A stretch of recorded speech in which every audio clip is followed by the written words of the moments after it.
యోహాను సువార్త 8వ అధ్యాయము. యేసు ఒలీవల కొండకు వెళ్ళెను. తెల్లవారగానే యేసు తిరిగి దేవాలయంలోనికి రాగా ప్రజలందరూ ఆయన యొద్దకు వచ్చిరి గనుక ఆయన కూర్చుండి వారికి బోధించుచుండెను. శాస్త్రులను పరిసయ్యులను వ్యభిచారమందు పట్టబడిన ఒక స్త్రీని తోడుకొని వచ్చి ఆమెను మధ్య నిలువబెట్టి, బోధకుడా, ఈ స్త్రీ వ్యభిచారము చేయుచుండగా పట్టబడెను.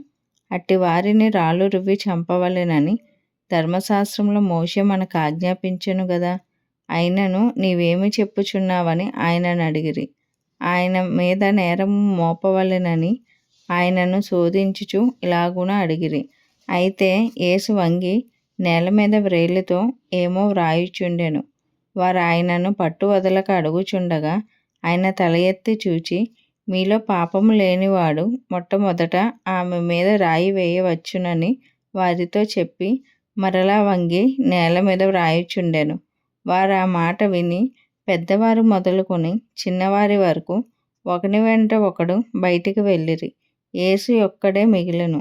ఆ స్త్రీ మధ్యన నిలువబడి ఉండెను. యేసు తల ఎత్తి చూచి, అమ్మా, వారెక్కడ ఉన్నారు? ఎవరునూ నీకు శిక్ష విధింపలేదా అని అడిగినప్పుడు ఆమె, లేదు ప్రభువా అనెను. అందుకు యేసు, నేనును నీకు శిక్ష విధింపను. నీవు వెళ్ళి ఇక పాపము చేయకుమని ఆమెతో చెప్పెను. మరలా యేసు, నేను లోకమునకు వెలుగును. నన్ను వెంబడించువాడు చీకటిలో నడవక జీవపు వెలుగు కలిగియుండునని వారితో చెప్పెను. కాబట్టి పరిసయ్యులు, నిన్ను గూర్చి నీవే సాక్ష్యము చెప్పుకొనుచున్నావు.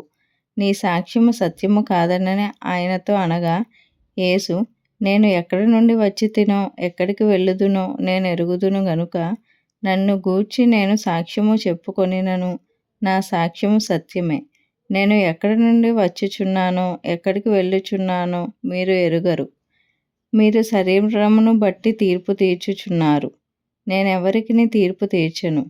నేను ఒక్కడినై ఉండక నేనును నన్ను పంపిన తండ్రియు కూడా నున్నాము గనుక నేను తీర్పు తీర్చినను నా తీర్పు సత్యమే. మరియు ఇద్దరు మనుషుల సాక్ష్యము సత్యమని మీ ధర్మశాస్త్రంలో వ్రాయబడి ఉన్నది కదా. నన్ను గూర్చి నేను సాక్ష్యము చెప్పుకొని వాడను. నన్ను పంపిన తండ్రియు నన్ను గూర్చి సాక్ష్యం ఇచ్చుచున్నాడని చెప్పెను. వారు, నీ తండ్రి ఎక్కడ ఉన్నాడని ఆయనను అడుగగా యేసు, మీరు నన్నునైనను నా తండ్రి అయినను ఎరుగరు. నన్ను ఎరిగి ఉంటిరా, నా తండ్రిని కూడా ఎరిగి ఉందురని వారితో చెప్పెను. ఆయన దేవాలయములలో బోధించుచుండగా కానుగ పెట్టె ఉన్న చోట ఈ మాటలు చెప్పెను. ఆయన గడియ ఇంకనూ రాలేదు గనుక ఎవడునూ ఆయనను పట్టుకొనలేదు. మరి ఒకప్పుడు ఆయన, నేను వెళ్ళిపోవుచున్నాను. మీరు నన్ను వెదుకుదురు గాని మీ పాపంలోనే ఉండి చనిపోవుదురు. నేను వెళ్ళి చోటికి మీరు రాలేరని వారితో చెప్పెను. అందుకు యూదులు, నేను వెళ్ళి చోటికి మీరు రాలేరని ఈయన చెప్పుచున్నాడే, తన్ను తానే చంపుకొనునా అని చెప్పుకొనుచుండిరి. అప్పుడు ఆయన, మీరు క్రిందివారు, నేను పైనుండి వాడను. మీరు ఈ లోక సంబంధులు, నేను ఈ లోక సంబంధుడను కాను. కాగా మీ పాపంలోనే ఉండి మీరు చనిపోవుదురని మీతో చెప్పుతిని. నేను ఆయననని మీరు విశ్వసించని ఎడల మీరు మీ పాపంలోనే ఉండి చనిపోవుదురని వారితో చెప్పెను.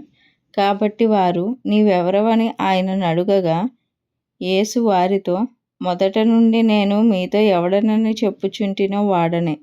మిమ్మును గూర్చి చెప్పుటకును తీర్పు తీర్చుటకును చాలా సంగతులు నాకు కలవు, గాని నన్ను పంపినవాడు సత్యవంతుడు. నేను ఆయన యొద్ద వినిన సంగతులే లోకమునకు బోధించుచున్నానని చెప్పెను. తండ్రిని గూర్చి తమతో ఆయన చెప్పెనని వారు గ్రహింపకపోయిరి. కావున యేసు, మీరు మనుష్య కుమారుని పైకెత్తినప్పుడు నేనే ఆయనననియు నా అంతట నేనే ఏమీయూ చేయక తండ్రి నాకు నేర్పినట్టు ఈ సంగతులు మాట్లాడుచున్నాననియు మీరు గ్రహించెదరు. నన్ను పంపినవాడు నాకు తోడై ఉన్నాడు.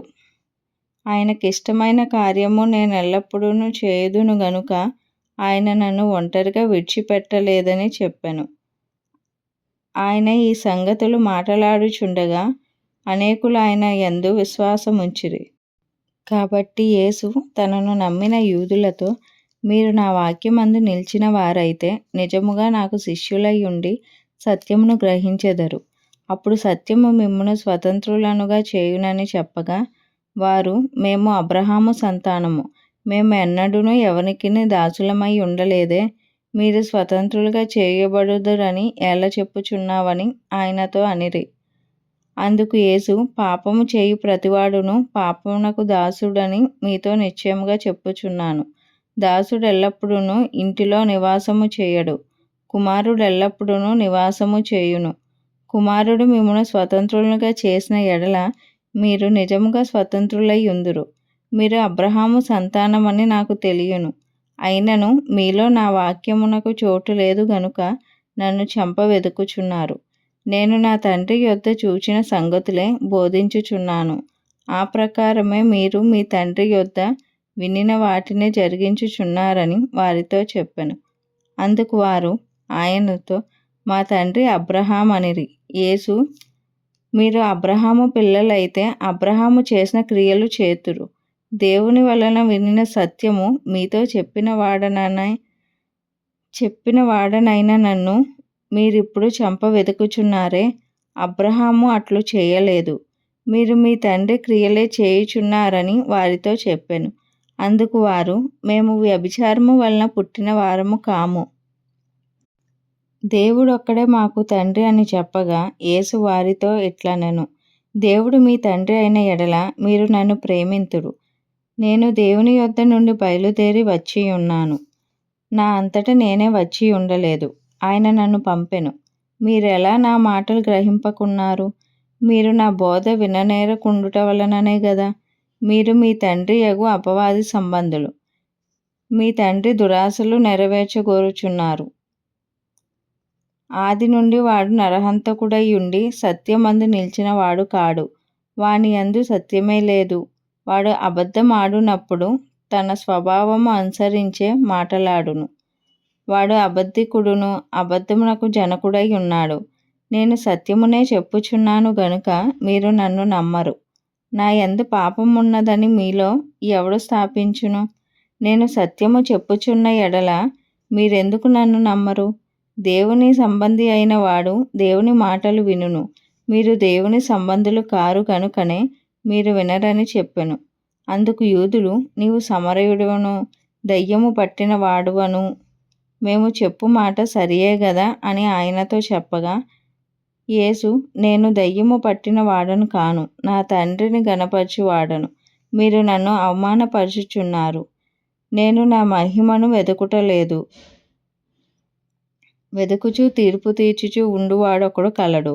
ఒకడు నా మాట గైకొనిన ఎడల వాడెన్నడూనూ మరణము పొందడని మీతో నిశ్చయముగా చెప్పుచున్నానని ఉత్తరమిచ్చెను. అందుకు యూదులు, నీవు దయ్యము పట్టిన వాడవని ఇప్పుడెరుగుదుము. అబ్రహామును ప్రవక్తులను చనిపోయిరి. అయినను ఒకడు నా మాట గైకొనిన ఎడల వాడు ఎన్నడూనూ మరణము రుచి చూడడని నీవు చెప్పుచున్నావు. మన తండ్రి అయిన అబ్రహాము చనిపోయెను గదా. నీవతని కంటే గొప్పవాడవా? ప్రవక్తులను చనిపోయిరి. నీవెవడవని చెప్పుకొనిచున్నావని ఆయననడిగిరి. అందుకు యేసు, నన్ను నేనే మహిమపరచుకొనిన ఎడల నా మహిమ వట్టిది.